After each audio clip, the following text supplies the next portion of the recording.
I want to bring in North Dakota Senator Kevin Cramer. Mr. Senator, Yes. some senators are beginning to object to President Trump's very hard line. I'm going to call it the revenge that he's going for following the impeachment failure. Do you approve of that hard line that the president's taking?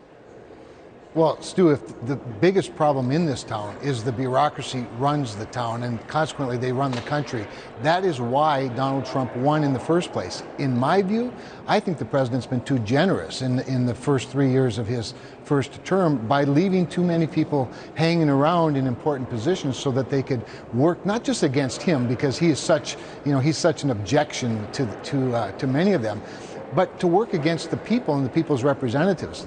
He has every right to do what he's doing. He should have done it a long time ago. And so, the reasons he has for purging some of these agencies is very valid and justified in my mind. So he's got the Republican Party and Republican Senate very much on his side as he goes after some of his opponents. You're all on his side, right? Apart from Mitt Romney. Well, I am on his side, but it has less to do with them being his opponents and more has to do with just insubordination in general, thinking that as bureaucrats, their job is to set public policy rather than implement public policy. Certainly they can advise the president, but with regard to the National Security Council and some of the intelligence agencies, let's remember, this president was under investigation by the FBI before he became president, and they used a phony dossier and fraudulent warrant applications to be able to spy on his own campaign. It's never gotten better. So it's hard to blame him for what he's doing.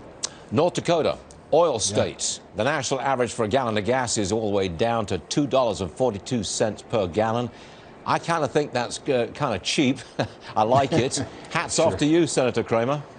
Well, North Dakota's been an important player, obviously, in stabilizing these prices. Now, the reality is North Dakota represents two major industries, agriculture and energy.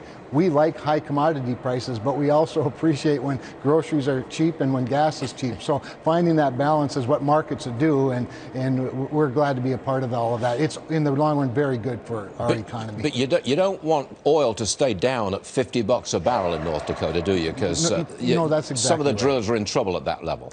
No question. It's a very competitive industry. It's competitive within the country and is very competitive globally. The shale is fairly expensive to get, but every time we go through one of these downsides, if you will, in price, they find more efficient ways to get the product as well. So markets do work, but you're right. We'd rather see it at the $60 level or a little better. That keeps things steady, but you've got to be competitive as well. I want $2 gas, but I can wait. Senator Cramer, thanks for joining us, sir. Appreciate it. It's always my pleasure. Thank you. Sure thing. Check